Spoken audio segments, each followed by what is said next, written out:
This is Ray Grosswirth, married priest from Rochester, New York. As we consider the cycle of life and death, one of the many responsibilities that all priests have, whether they be diocesan priests or married priests, is that of officiating at funerals. As I was reflecting today, I thought about a phone call I received about a year ago. It was from a very distraught woman whose 35-year-old husband had just committed suicide. She had approached a diocesan priest about officiating at his funeral. Sadly, he had to tell her that because of the circumstances, he was not allowed to handle this funeral.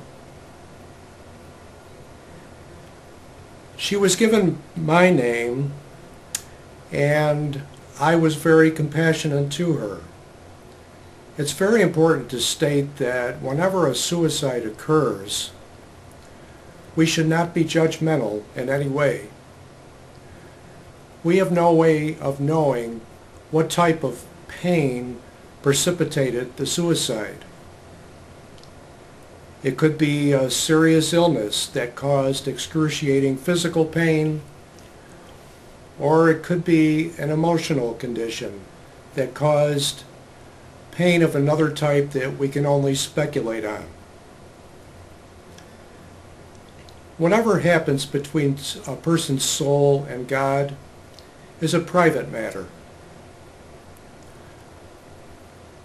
As religious persons ordained to minister, our primary purpose should always be to bring comfort to the survivors of the deceased.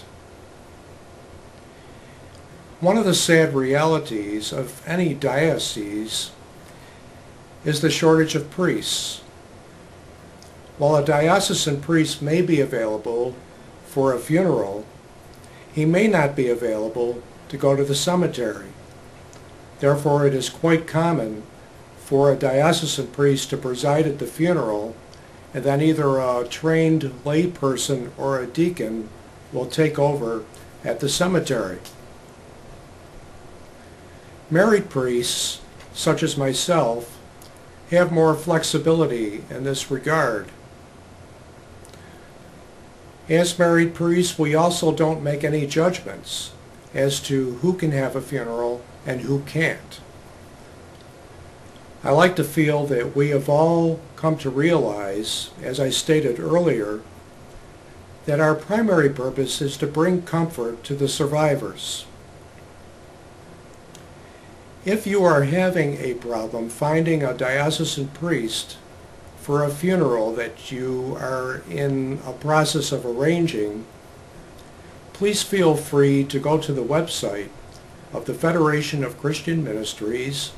Their website is www.federationofchristianministries.org, and you'll see a list of available officiants at their website. You'll find officiants for weddings, funerals, and baptisms.